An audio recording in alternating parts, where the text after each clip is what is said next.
top of your head. Just let it float down. Just look for any tension. Good morning, everyone.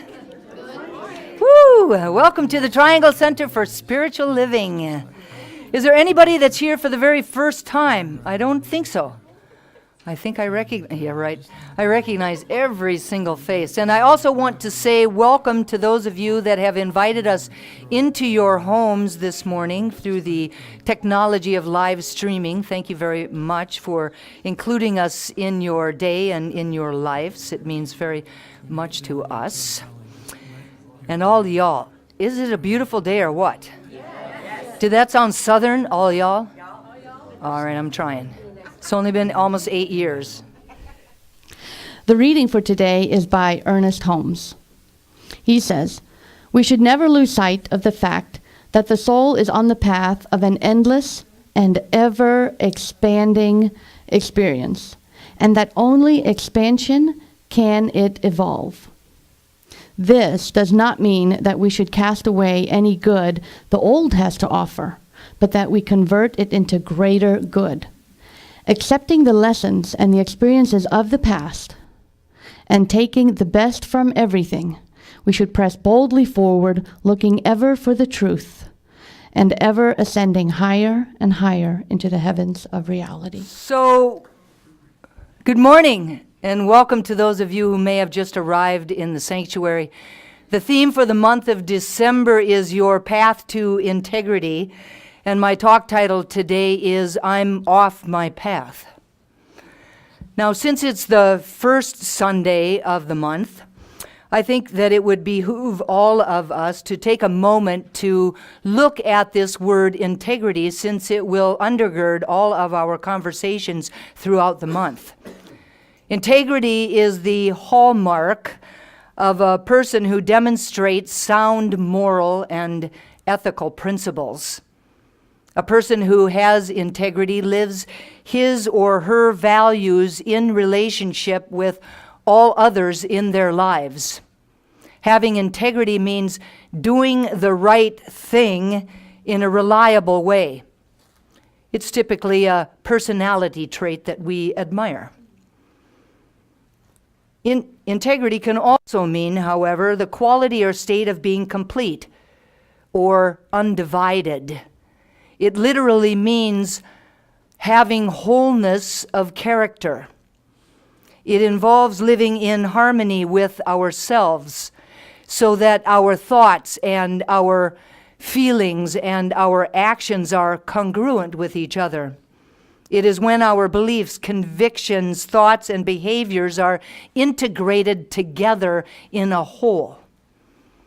Integrity involves both the uniqueness of who we are and the integration of the values and wisdom that guides us. Ronald Greer, in his book called If You Know Who You Are, You Will Know What to Do, says integrity involves wholeness and authenticity. It is living a life consistent with who we are within. It is living a life that requires my thoughts, feelings, and my actions to be congruent, to be the union of who I am within, what I believe, who I understand myself to be, and how I live my life. So to be a person of integrity is to strive to be true to who we were created to be.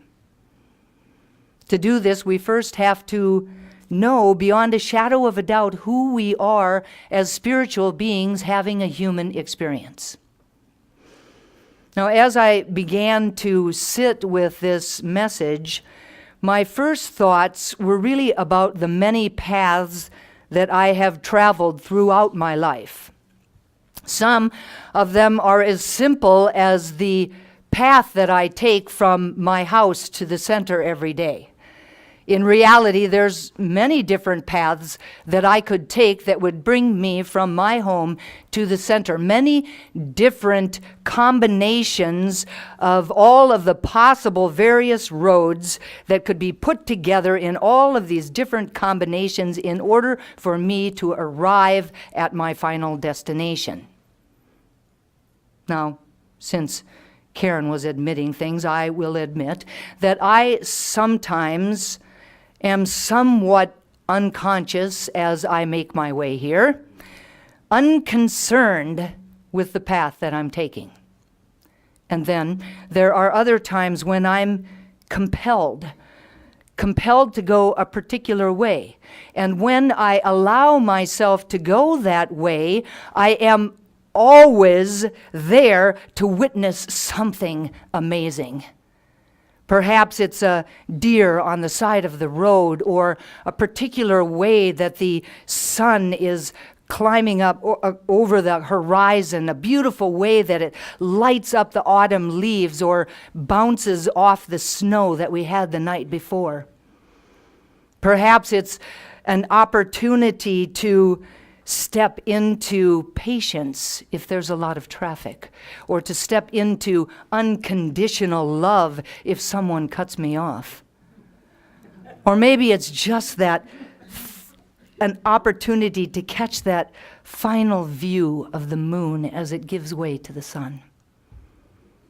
Now, my guess is that each of you have experienced a similar thing. Now, were we off our path? Or were we divinely guided to, as Ernest Holmes says, an expanded view of the world? I also thought about my career path. This lovely, crazy, circuitous path that led me to here. It began in St. Cloud, Minnesota, at St. Cloud State University in 1972. Don't do the math. My intention was to enter a pre-professional physical therapy program, but I was lured away from that when they hired the first ever athletic trainer that they had at that university. This felt like really a wonderful combination between athletics, which I loved, and a profession that was similar to physical therapy. Now, for the next 20 years, this was my path. And during the latter part of those 20 years, I began to experience what I would describe as divine discontent. I really was called, or I felt this yearning to return to my original intention of becoming a physical therapist. I had a couple of years of prerequisites that I needed to complete, but in 1992, I was accepted into a master's program in physical therapy in California. Now, this path took me all over the world. It took me to places that I never, ever even dreamt that I would ever go to. And I met people that I never would have met had I not been on that path. I continue to this day to walk this path to some degree. And to also know that my willingness to listen for and to surrender to that inner divine discontent expanded my experience of the world and of my life. Thank you, Ernest Holmes. My move to California also provided me with an opportunity to walk another path, a spiritual path. Now, while in truth, prior to that move, I was on a spiritual path. However, I had really no awareness of that. I didn't even know that that existed. I grew up in a family that was not very religious or very spiritual for that matter, and I have often said that that was the good news and that was the bad news. So the good news was that I didn't really carry a lot of baggage around that faith tradition of my family into my adult years, because there really was no baggage to carry. We didn't really talk about it. And the bad news was that I didn't really have an experience of God in my life, that I really could describe that time as having a big deep hole in the center of my being that I was always trying to fill from the outside in. And if you have been spending any time here at all, you would know that we do not believe that that is a very powerful way to live your life. Now, my spiritual path, like my career path, was lovely, crazy, circuitous, with lots of twists and turns and lots of beginnings and endings. It began with Marianne Williamson and A Course in Miracles. And I felt like that was a really beautiful, wonderful place to start. Marianne Williamson's departure from Los Angeles left a void for me on that path, and I found myself standing at a fork in my path. And standing there in front of that fork, I decided to take a left. And I found myself deeply immersed in landmark education, beginning with the Forum and then continuing on to some of their more advanced classes. Now, I thought, too, that this was an absolutely beautiful, wonderful teaching, but I felt an absence of God within it. Now, ultimately, my spiritual path brought me to Science of Mind, where I experienced that very first day and continue to experience a feeling of coming home. This brought me to a new career path, one that deeply resonates with my soul. Now, over the years, there were times when I knew that I was on my spiritual path, and there were times when I knew I was not on my spiritual path, and yet something within me continued seeking to be expressed. When I was quiet enough and open enough to really listen to that which was seeking to be expressed, I was able to find my way back to my spiritual path.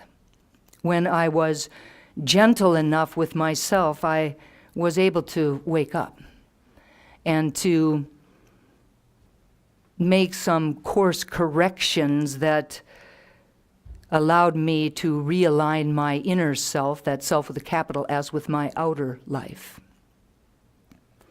Now, in order for all of us to do that, we have to be really honest with ourselves. We have to be willing to do the inner work.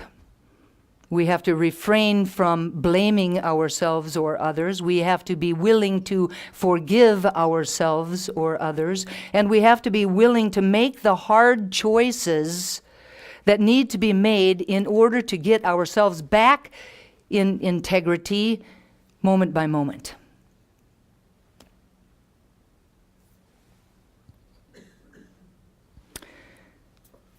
It also requires that we realize that we're going to make a few mistakes. It's okay. There is no perfect way to walk this path. And in fact, it really would behoove us to understand that even when we're off the path, that is our path. Even when we're off the path, that is our path. Reverend Ken Gordon, the spiritual director of Centers for Spiritual Living, says there is only one path, and that path is life. And we need to remember, and what we need to remember is that we are learning, we are experiencing this thing called life around us.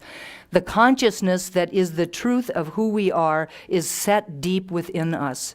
It is the core of what we are. And we are learning to be able to embrace and expand upon this concept and this idea. So this is the path. Life is the path back home to our highest and best self. It is the moment by moment evolution of our thoughts, the moment by moment evolution of our feelings, the moment by moment evolution of our choices, the moment by moment evolution of our actions, the moment by moment evolution of our experience. The path is not like Route 66, whose destination is Los Angeles. We cannot take a map and look and figure out where we're going to be from moment to moment. It's not charted. The route is not charted. It comes into existence moment by moment, experience by experience, and choice by choice. Now, I believe that if we truly know who we are and we consciously stay in alignment with that truth, then our path will unfold in divine right action and in divine right time. The invitation is to begin right where we are, to embrace our lives just as they are. And if that is not acceptable or possible, the invitation is to change it, to remember that we always have choice in the matter.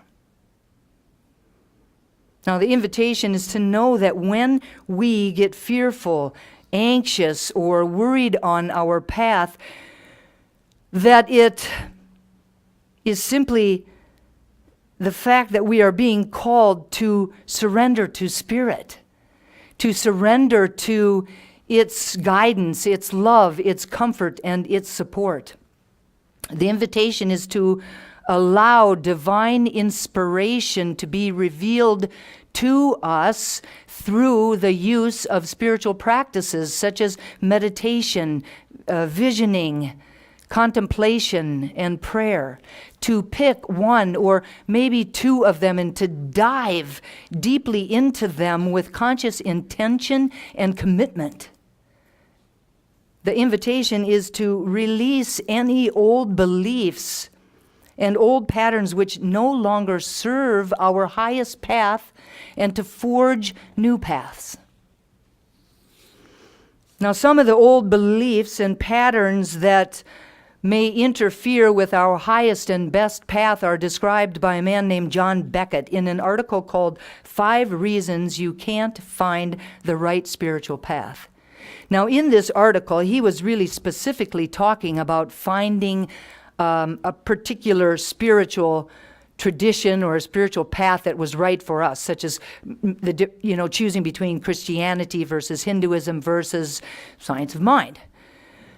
But I believe that his reasons can more than adequately describe what can affect our life path itself. Now, the first reason that he had is that we do not really know our core values.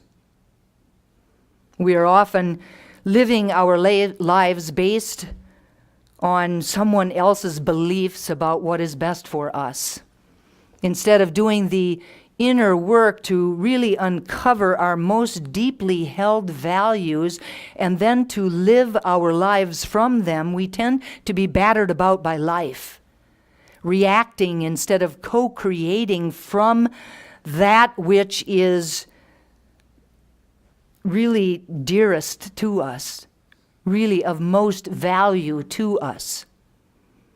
The invitation is to get in touch with our core values. The second reason he talks about is that we're too busy running away from something. The truth is that many of us have experienced something that we wish we would not have experienced in our lives. We cannot change what happened, but we can change how we continue to let it have power over our lives. When we are unable to do that, when we are unable to release its power over us, then that our path ends up being more like a cow path heading to the barn. You know, that one that's just the same path day after day after day after day that becomes this deep, unchangeable rut.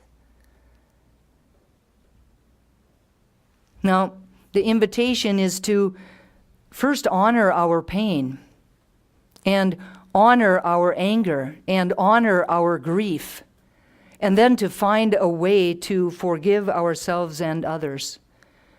The invitation is to recognize that healing is an ongoing endeavor, that we need to be gentle with ourselves and to get the support that we might need to move forward in our lives.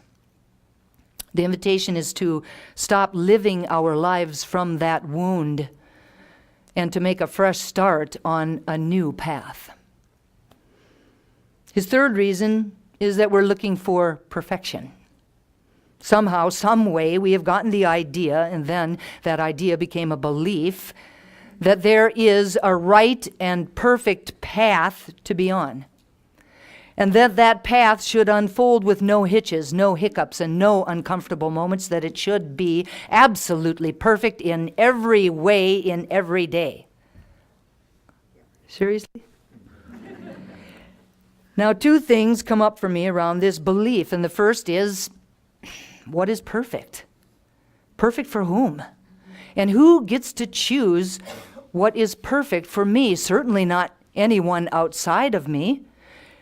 And if you really think about it, can we even know what is perfect for us, given our limited understanding, our limited awareness, our limited view? How can we even begin to know what the infinite wisdom of the universe knows? How can we even begin? So the invitation is for each of us to know that there is something bigger and more powerful than we are, that it has our back, and that we can use it when we have faith in it. The second thing that comes up for me is that I can remember times in my life when I thought my path was not perfect, like there was really something on that path, an experience that I had on that path that really was not my experience to have. I did not choose that experience.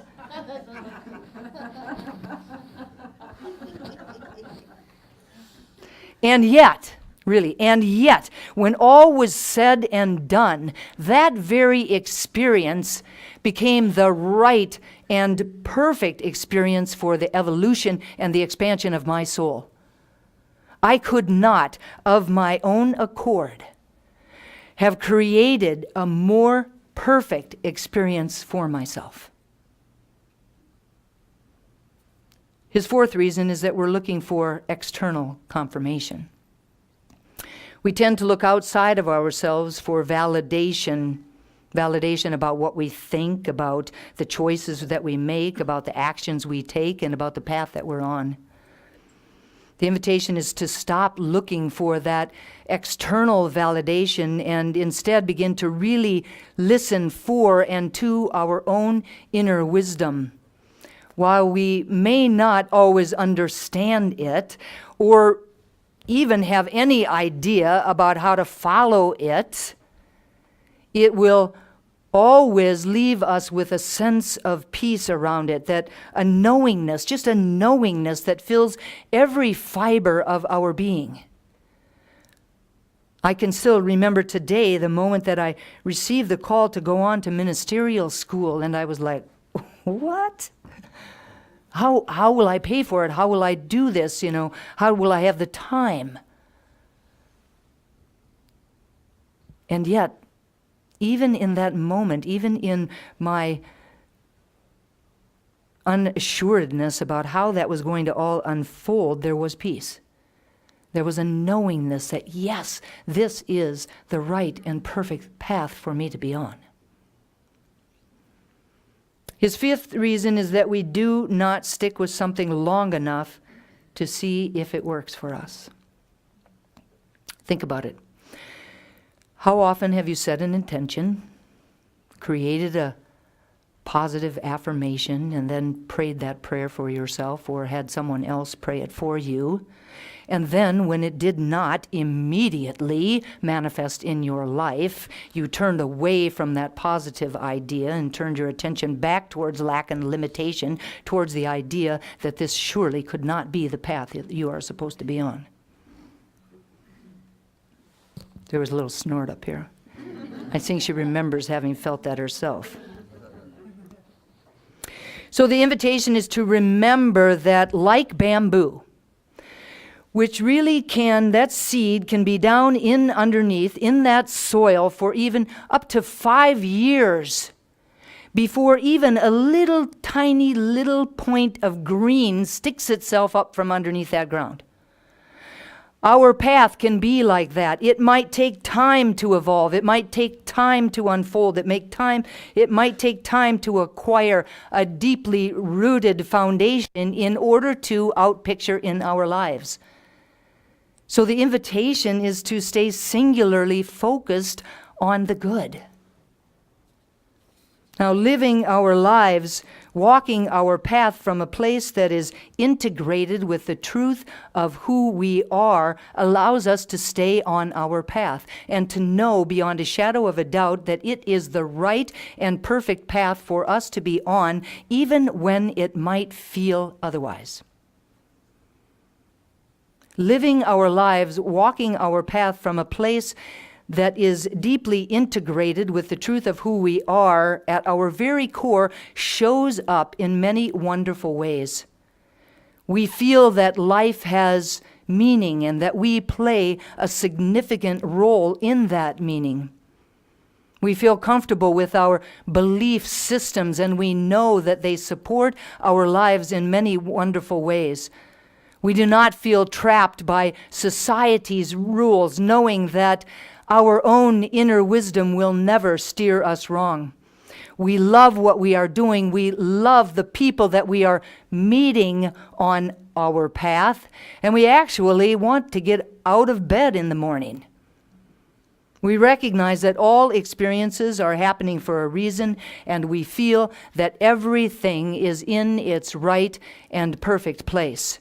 We notice that everything in our lives is beginning to come together so nicely that wonderful things keep happening to and through us, and that we actually feel content and even at peace with our lives.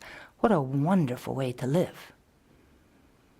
Walking this path and living our lives from a place that is integrated with the truth of who we are, we will never be off our path.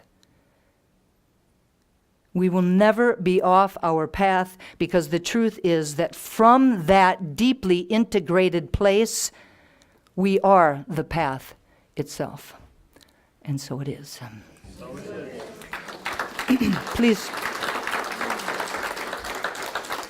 Please turn within.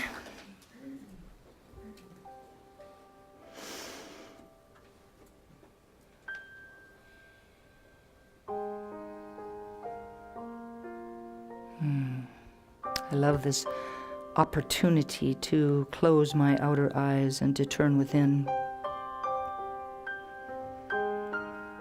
To just wrap myself up in my awareness of the presence of Spirit within me.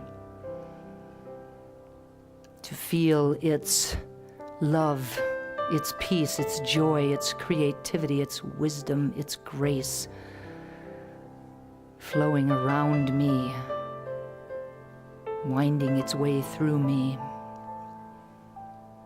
wrapping me up, swaddling me.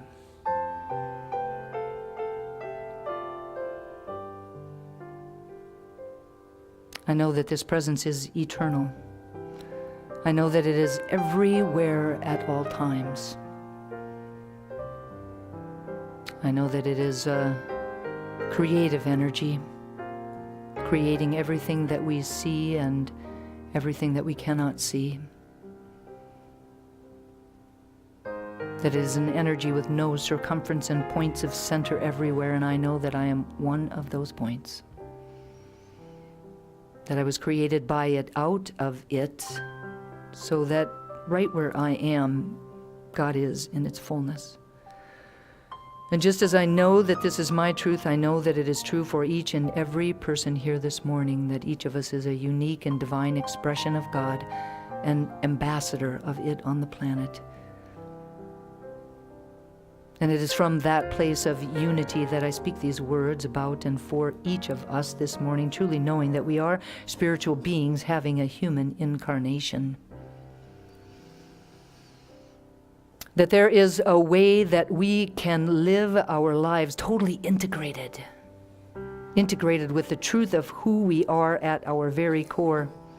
And know beyond a shadow of a doubt that when we live our lives from that place, that everything moves smoothly, that it all unfolds in divine right action, in divine right timing, that everything that happens for a reason, and that reason is for our highest and best.